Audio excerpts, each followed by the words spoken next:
Well, hey, if you have a Bible, and I hope that you do, turn with me to John chapter 6. Chad, I'm getting a little bit of feedback. It's like ringing on me. Could be my ears. I'll blame the government. Anybody else do that? Okay. Occasionally I get these emails about, hey, do you have hearing loss from when you were in the military? And I don't, and I wish I did. No, we're good, thanks. Thanks. It would be so nice. Not that I want hearing loss. Sometimes I want hearing loss. I'm wrong there. Sometimes I'd like hearing loss. Kirk, where are you going? I don't know. No, I do. Hey, one thing kind of in line with what's going on next weekend, when you leave this morning, you might have gotten one when you came in. When you leave this morning, the search team is, it's been a sweet season to see 6 individuals that can come alongside one another from very different, with very different backgrounds, very different ways of life. Some have been going to church here for a very long time. Some have not been going to church here near as long. And to see a group that's come together and not just land on a unanimous decision, but to be unified throughout the entire time has been really sweet. And how do you kind of get their heart in front of people? And so what we've done, we just put a little one-page front and back series of their testimonies where they kind of share a little bit either about something that they saw throughout the process, something about Spencer and his family, something about just how they individually landed where they landed. And when you leave this morning, just encourage you to grab one of those. Just kind of look over it and an opportunity to hear their heart and to hear their mind throughout this, and love for you to take that with you. We've been in a series entitled Walking with Jesus for the last couple of months as we're walking through the book of John. Last week, so thankful to Ryan Mulvaney and him just stepping up with such a strong word that really I've been sitting in all week long. I've talked to Casey and I've talked about it multiple times this week about just some things we were processing through. Brandy and I spent quite a bit of time sitting in it as well. And there were some incredible things that Mulvaney put in front of us. One thing that I was really walking away with this week is sometimes we have what we believe is an insignificant thing to give to God, and we choose not to give it to God because we believe it's insignificant. Where in reality, and what I'm doing at that point is I'm saying something about myself and not something about God, because everything that we give to God is insignificant on our own. Like there's nothing that we give to God and He'd go, wow, I never would have seen something like this coming. Man, I wish I'd thought of it. We just don't do that. God never looks at someone and said, man, finally I have somebody with some power that I can lean into. That's never our situation. So everything we give to God is small.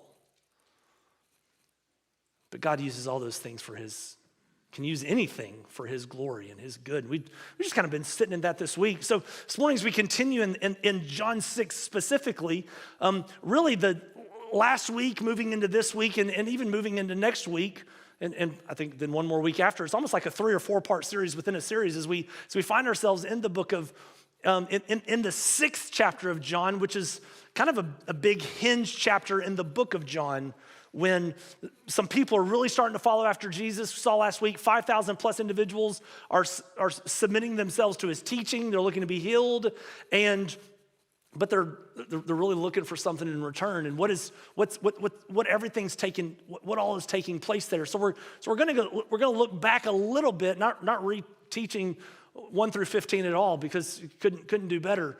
But just to kind of synthesize some things as we work our way through it, because it really boils down a lot to what do we see, what do we notice about Jesus? See, I think one of the most dangerous things that can happen in a relationship is when you quit taking notice of the person that you're in a relationship with. And when I first met Brandy, I remember the day. I have a horrible memory, but I remember the first time I met Brandy and her hair was covered in shaving cream. Probably just needs a little bit of context. She was a freshman at she was a freshman at Mary Hardin Baylor. I was a sophomore. We were in the middle of Welcome Week, which is kind of like youth camp for college students. We were at a Christian school, so it meant we went to church every single. We went to chapel every day. It's the opportunity for freshmen to come in and find themselves acclimating to college life. And you put everybody in teams or in families, and you're spending time together, and it's a way for freshmen to meet one another, to figure out what's going on with college, to kind of get themselves ready for what they're about to step into. And they have sophomores through juniors that are leading those groups, but you also have a steering committee that's kind of overseeing Welcome Week overall.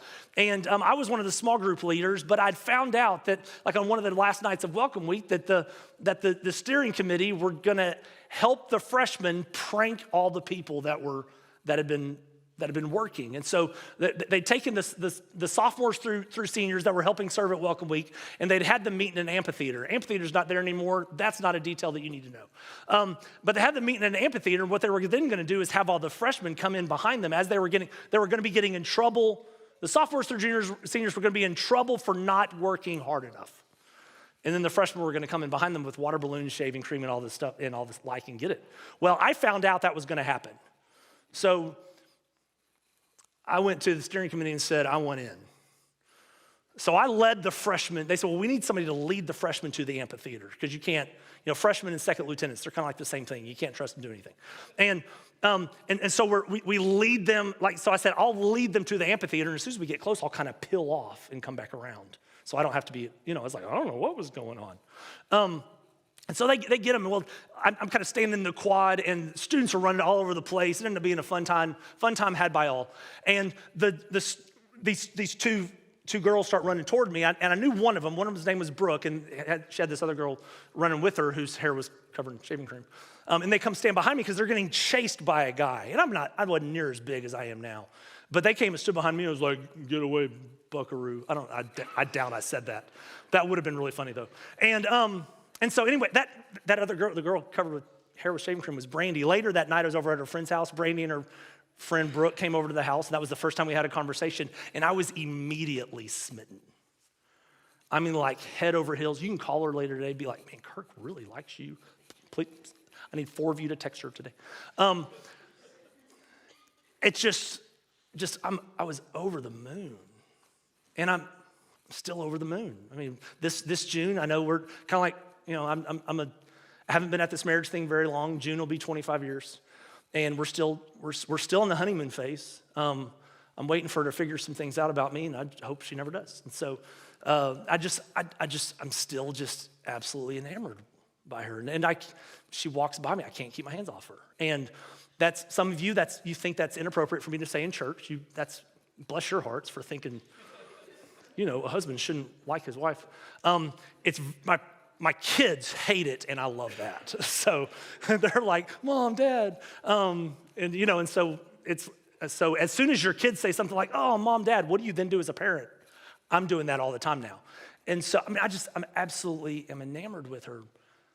But if I were to reach the point to where I quit noticing her, our relationship goes sideways. The moment I take her for granted, the moment that the things that she does, just like, the moment I come to expect the relationship to go the way that I want it to go, the relationship goes sideways. And the same is true in our relationship with Jesus. When we quit taking notice of Jesus, we are not in a good place. And the thing is, in church world, I think one of the areas that we will struggle with the most, and if you've been walking with the Lord for a long time, one of the areas that I believe we struggle with the most are the incredible, ground-shaking things that God and through his son Jesus do when they just become normalized for us. And we're able to read the things of God and they not cause us to shudder. Because last week, one of the things that Ryan leaned into, and we're going to lean into 3 more things, are things that Jesus did as the Son of God that should cause us to take notice. So this morning, the question is a simple but a weighty one. When you truly take notice of Jesus, how do you respond, or how will you respond? And so the first thing I want us to lean into is that I want us to take notice of Jesus' divine actions, some very divine God things that Jesus does that can be explained away as nothing other than him being the Son of God, God with us. And the first thing that we see, kind of going back to the first part of John chapter 6, is that Jesus provides what no one else can. Jesus provides what no one else can. 5,000 people, and scholars believe it could be anywhere from 15 to 20,000 people, depending on, because we know from another account that only men were counted, so their wives, kids could have been there with them. 15 to 20,000 people are there. They need to eat. There's kind of an option. Send them home. That's the option. Send them home. Go get something to eat. Jesus says, no, tell them to sit down. We're going to feed them. And it's in 5,000. 5,000 is such a seismic number. The sign says 7,000 people in Benton. I don't know if it's 7,000 people anymore, but 5 is pretty close to 7. 5,000 not as close to 7,000, but that's a big number. Imagine every single person in Benton showing up and us feeding them. That's a big thing. And the disciples don't have, one disciple's like, man, Jesus, that'd be like a year's wage to feed all these people. So Jesus is like, well, then kind of go figure out what they got. And what do they come back with? They come back with 2 fish and 5 loaves of bread. And that is inadequate. That is insufficient. Having lived in Mississippi for a while, there's a restaurant in Oakland, Mississippi that it's open Thursday, Friday, and Saturday. That's it. And Oakland, Mississippi is not even it's not a nothing, which isn't really a thing. It's nothing. It's like a blip on the interstate. It's a little bit south of Batesville, a little bit north of Grenada. It is nothing, but they have a restaurant there that's open Thursday, Friday, and Saturday, and it's an all-you-can-eat catfish buffet. It'll bless your socks off.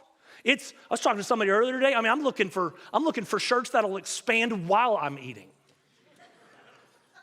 And there's nothing like Mississippi farm-raised catfish. When you drive through the Delta, Mississippi, you see 2 things. You see fields for farming and you see ponds for catfishing. And it's just good stuff. It's not even Mississippi catfish, it's Mississippi. You gotta drop one of the ISS's on it. It's just, and you eat it, and if you've ever been to a catfish buffet, like, you're wrong if you don't have a plate with food still on it, because you didn't realize what the assignment was. You eat till you hurt, and then I'm gonna try one more bite. And when I go to that restaurant in Oakland, I'm not eating 2 little bitty fillets and 5 rolls. You ever seen the meme before where somebody comes to the Mexican food place and said, would you like to start out with 12 tortillas? And you're like, no, that's the dumbest thing ever. Would you like us to cut them up and fry them? Yes, I would. 5 breadsticks is what you do as you're reading the menu at Olive Garden. Some of you are like, that really resonated deeply in my soul. 5 loaves of bread, but small barley loaves, 2 fish is insufficient, but not for Jesus. Jesus creates abundance out of insufficiency. Actually, not just abundance, he creates overflow out of insufficiency. As they pass the food out, they say, eat until your heart's desire. And when they were finished, they have 12 baskets filled. And I think Mulvaney handled it rightly. We don't know what that means. What we do know is Jesus not only could do more than we could ever imagine, there's always overflow. Jesus provides what no one else can. And as the crowd sees this happen, it says in verse number 14 that the crowd recognizes that he's a prophet. There's something spectacular about him.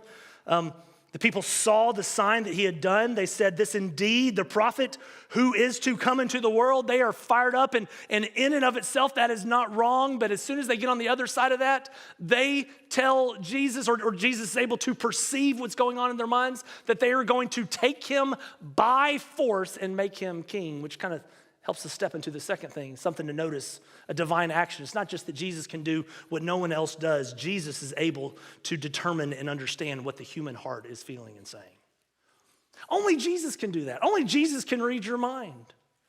Only Jesus can know what's going on deep inside your heart. And I'll be honest, church, that's kind of one of the things that I believe should cause us to tremble when it comes to our relationship with the Lord. It's not just that God is a mighty God. It's not just that God hears every single right now. We could all say something, and God would know what every single person in here is saying. It's not just that. God knows everything that we're thinking and every heart thing that we're feeling. Right now. Only a holy God is able to do that. And so as they come to force him to be king, it says in verse number 15, perceiving then that they were about to come and take him by force to make him king, Jesus withdrew again to the mountain by himself. He knew it was about to happen. Only Jesus can do that. Only Jesus is able to read the hearts of those who are around him. And here in this case, what they're wanting to do is they're wanting to take him by force to make him the king that they want him to be. They want him to be king according to their terms. They want Rome to be overthrown. They want material needs to be met. They want him to fit within their expectations. The thing is, Jesus refuses to be king on our terms. He will only be king on his terms. He is never impressed when we try to outwardly manipulate him to be who we want him to be. That is not how Jesus works. And Jesus is able to perceive, he's able to understand and know when our hearts and when our minds are thinking and feeling those very things. And even though here in this moment, the crowd would not have been able to take notice of that, we should take notice of that. We should take notice that Jesus is able to perceive. Not even what we're currently doing. Jesus is able to perceive the next thing we plan on doing.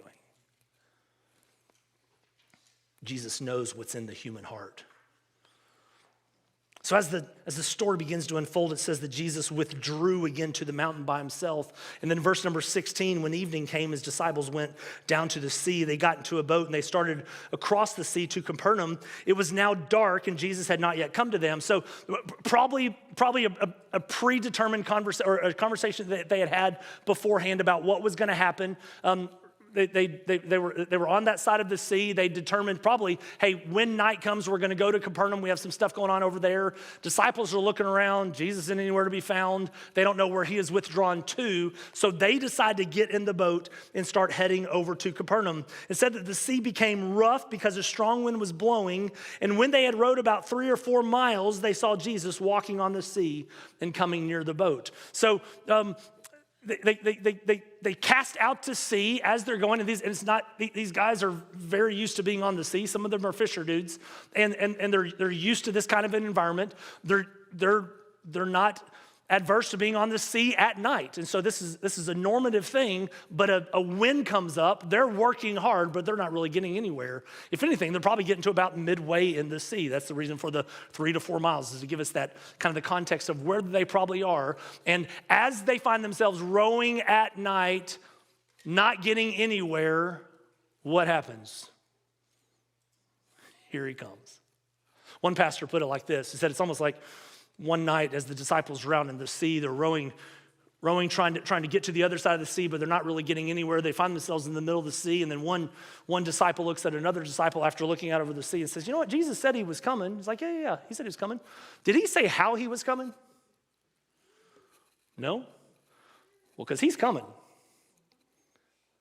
Walking on the water.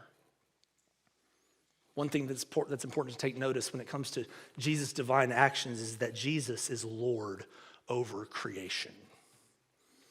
It says in John chapter 1, who created the earth? Who is the creating agent? It is Jesus. Jesus is the one who created. Jesus is Lord over his creation. Physics, the laws of physics don't apply to God when they don't need to apply to God. There he is walking on the water. And as he's walking on the water, coming up near the boat, they were frightened. Anybody blame them? No one? Okay, good.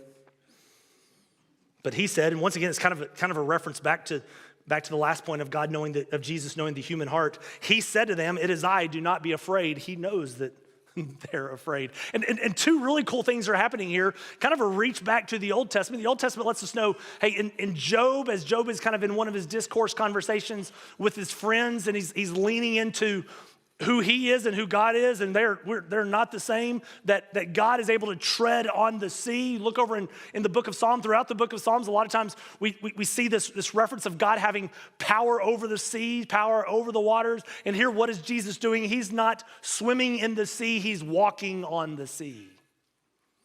And as he's walking on the sea, what are the words that he says to his disciples? It is I, do not be afraid. What does that sound like? That sounds like almost every single time that either the angel of the Lord or another angel in the Old Testament comes and meets with someone in person, what are the first words they almost always say? Don't be afraid. Jesus is Lord over creation, and we should take notice that the one who commands the storm, who can walk on water, is also able to speak comforting words into his people. Jesus provides what no one else can provide. Jesus knows the heart of people. Jesus is Lord over all creation. And then this final one, man, I just sat in it this week. It was one that was just really perplexing. Having a hard time kind of what's the right way for us to lean into this one. And this is just where I ended up landing, because it says in verse number 21 that they were glad to take him into the boat once they realized it was him.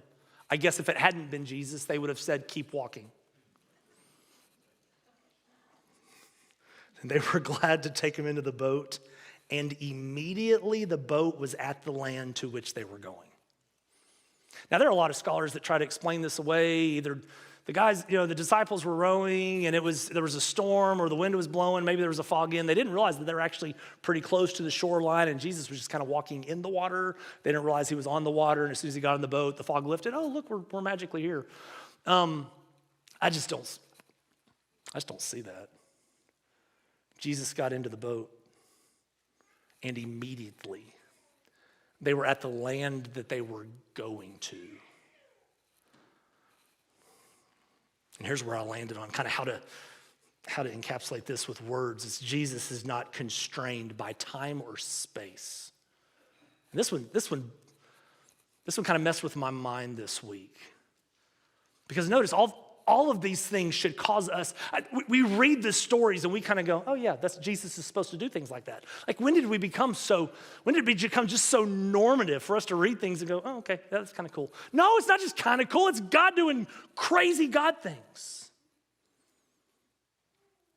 He's Lord over time and space. The last couple, Jeremiah and Kirkland have been home for a Christmas break, which has been fantastic. Today, 2 parts of our heart go back to school, and so I'm fine. Jeremiah had a birthday yesterday. I'm fine.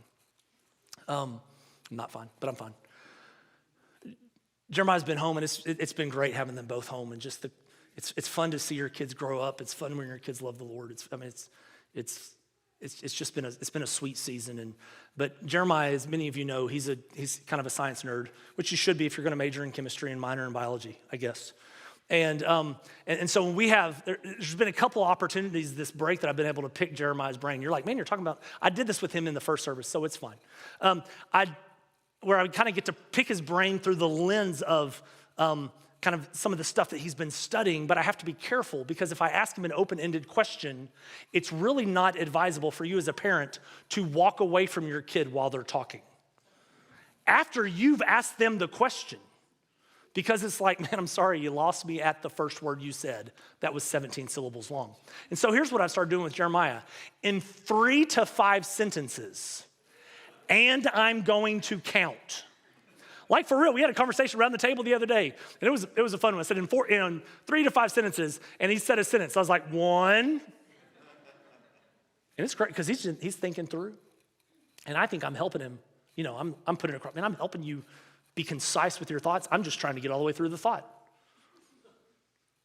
So here's the question. I said, and this was yesterday. We're up in Springfield. And I said 3 to 5 sentences. What law or physical laws are Jesus breaking to be able to do this? Something he ended up saying that was really kind of cool to be the reminder. He said, every time that distance is a number, time cannot be 0. Every time. Are y'all okay with that? I got lost, and I can't explain anything, so I'm just going off memory. But every time we have distance, time can't be 0 because it takes time to cover distance, but not for Jesus. Remember when your kids were little and they had new shoes and you wanted something from the kitchen and you would tell them, I want to see how fast your shoes are. Will you run into the kitchen and get me my water and I'm going to time it? Anybody ever done that? Some of you are surrounded by your kids. You're like, I don't want to raise my hand. I still do it to them. 0 time should never equal distance. But Jesus is not constrained by time or space. Church, he gets into the boat and immediately they're on the other side. And we should take notice. We should take notice that Jesus can do and provide what none of us can. We should take notice that Jesus knows and perceives not just the current heart of man and the decisions that man is wanting to make, but the next thing we're planning on doing. We should be mesmerized that Jesus is Lord over all creation, where if he wants to walk on the water, he can. If he wants to have the water stand up on one side and the other so people can walk through the middle of it, he can. To where he can tell that mountain, hey, go get into that ocean. He can do those things. That should cause us to shudder. It should cause us to be absolutely mesmerized that Jesus can get into a boat and be at the destination. Jesus' action should cause us to take notice, which means it should then lead us to respond. And we can respond in the right way, or we can respond in the wrong way. And I think we see kind of one thing in this passage. We see one that's wrong, one that's okay, and one that's right. And we'll start with the wrong one. When we take notice of Jesus' divine actions, there are some people who want to control Jesus. They want to control Jesus for their benefit. Jesus comes in and he feeds 5,000 plus people, and the crowd, they're sitting there going, man, this is the prophet, this is the guy that's come. He has come to be our king. We're going to take him by force and make him king. No. To do that is that they understand they noticed his power, but they missed his purpose. They missed why he came. Mulvaney was talking about last week. There's a reason why John uses the language of sign and not miracle. Is feeding 5,000 plus people a miracle? North, south. Absolutely. Why does John refer to it as a sign? Because Jesus is doing it to point to something, and really not to something, to someone about who he is and why he came. There's a reason behind it. Jesus isn't just doing things for the fun of it. Jesus is doing things with a purpose. They recognized his power. They missed the purpose. And they wanted to control him. They saw what they could benefit from. And that's where it's this shallow belief, this shallow understanding of who Jesus is. And this, the way it fleshes it out for us is we want to admire Jesus without submitting to Jesus. We think he's there for our benefit, for our good, and we don't realize, no, we are here for his glory. That's it. Not to get something out of it. If you've been saved by the grace of God, you have gotten more than you ever deserve, and you don't need anything more. Now, God's gonna continue to provide and continue to be a loving, gracious God, but you've gotten more, you've gotten what you need to take you into eternity.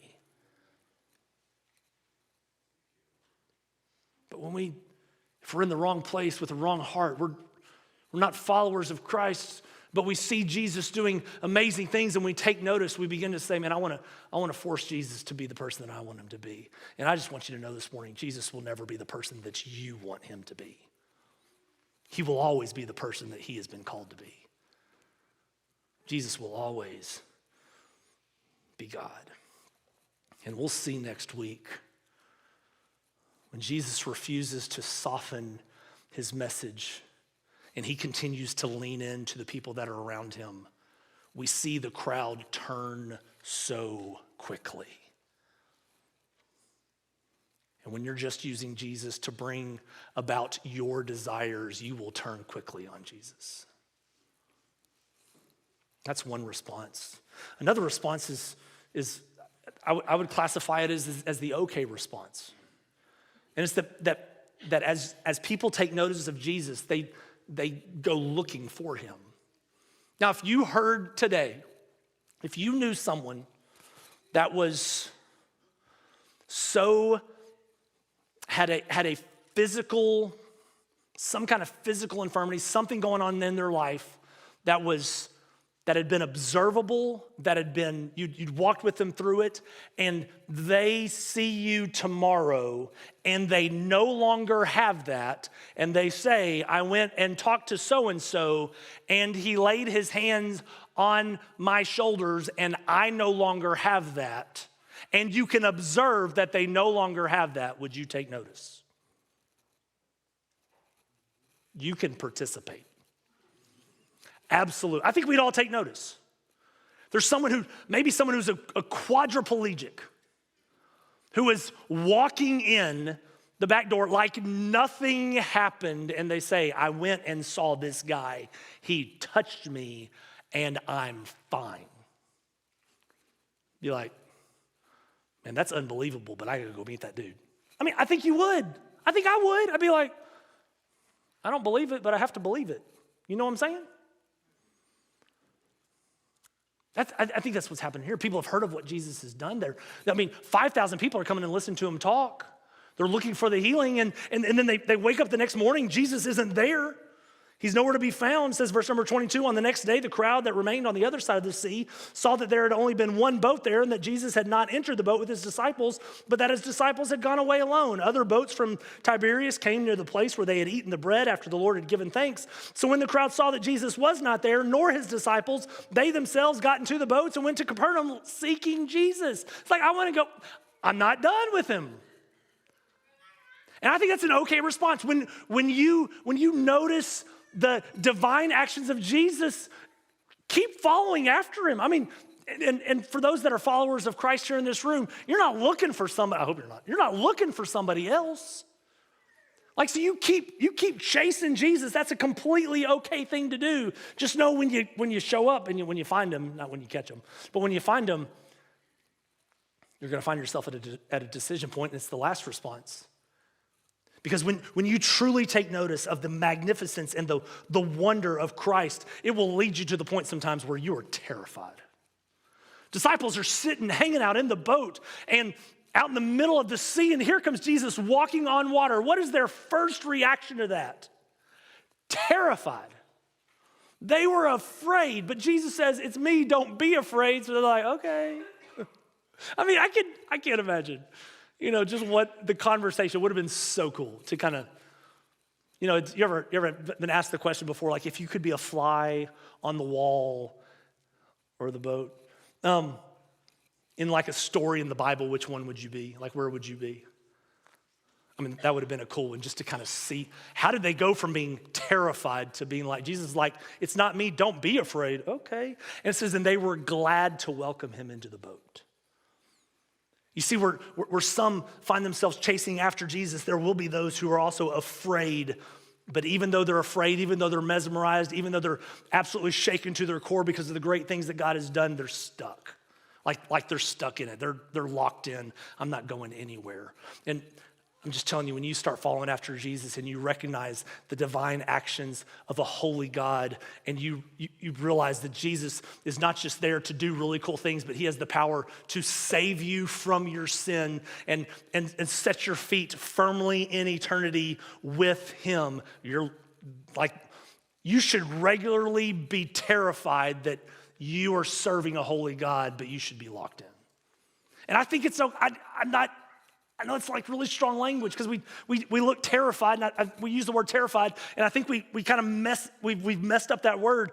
But if you're never terrified of God, I don't know what God you're chasing after. I mean, not terrified, afraid, ooh, I can't talk to you. I mean, shaken to your, like bone shaking. I'm in the presence of a holy God.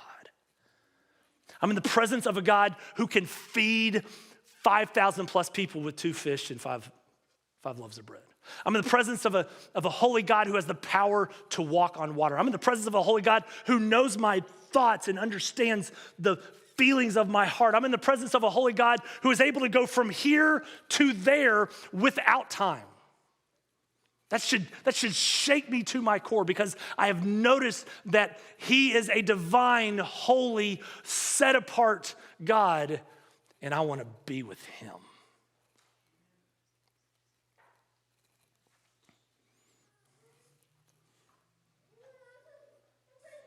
So what's your response going to be? When you encounter a holy God, are you going to just try to treat him as your genie? Because I just want you to know he won't do that. He's not here for your glorification. He's not here to do what you and I want him to do. That's not how Jesus works. Because know this, he's not here. If he's going to be the king that you have in your mind, he's going to fall short of being the king that you need. I don't want Jesus to be king according to my understanding. I need Jesus to be king according to his purpose. So what's your response? You going to try to use him for your good, for your glory? Are you just going to kind of find yourselves following close enough to be really intrigued with the cool things that he does? But as we'll see next week, if that's your position, at some point, God is going to say something that you're going to have a hard time with, and you're going to be it's going to be that crisis of belief moment. Am I going to believe me, or am I going to believe him? And I'll go and give you the Cliff Notes version. You're always wrong, and I'm always wrong. Is your response to this morning? To have a freshness as you approach God. Say, God, you're the God who walks on water. God, you're the God who gives abundance out of that which is insufficient. God, you're the God who knows my deepest hurts and who knows my deepest thoughts. God, you're the God who has always been, who is right now, and who will always be. God, that terrifies me, but I'm all in. What's your response this morning? I invite you to bow your heads, enter into a posture of prayer. Praise team's going to come up and lead us in a final song of response. And just as you're sitting there praying, ask God to reveal the response you need to make. If this morning, if you don't know Jesus, your response needs to be to cry out to a holy God, place your faith in him, knowing that God is faithful and just to forgive you of your sin, to forgive you of your sinfulness, to cleanse you from all unrighteousness. This morning, I invite you to cry out to him. If you've been using God as your personal wish maker, I invite you to repent of that this morning and to quit trying to control Jesus or to understand that you've never been able to control Jesus. But instead, I'm going to invite you to follow after him. And even when you find yourselves mesmerized by his grandness and his glory and you find yourself unworthy, stay locked in. So Father, we confess our need for you. We cry out to you, for you are a holy God. And we ask you, God, I ask you now to speak into the hearts of the people who are here. God, if there needs, this morning, there needs to be space for repentance in people's hearts as they've tried to control you, God, I pray they'll repent. Father, is anyone here this morning who needs to find themselves saved by your grace? God, I pray this morning will be the day to where they step out of the darkness and into the light.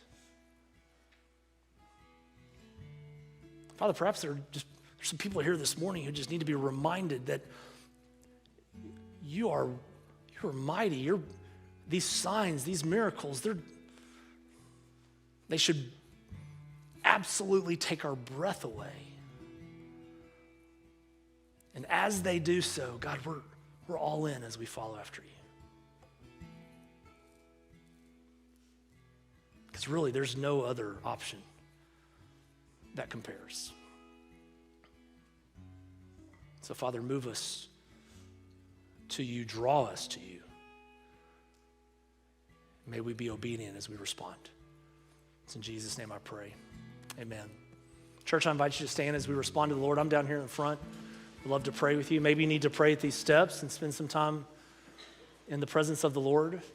Perhaps God's been leading you to something. Maybe recently God's been picking at your heart about something that he's calling you to, and you need to talk to somebody about it. We'd love to do that. But don't miss the opportunity to say yes to him.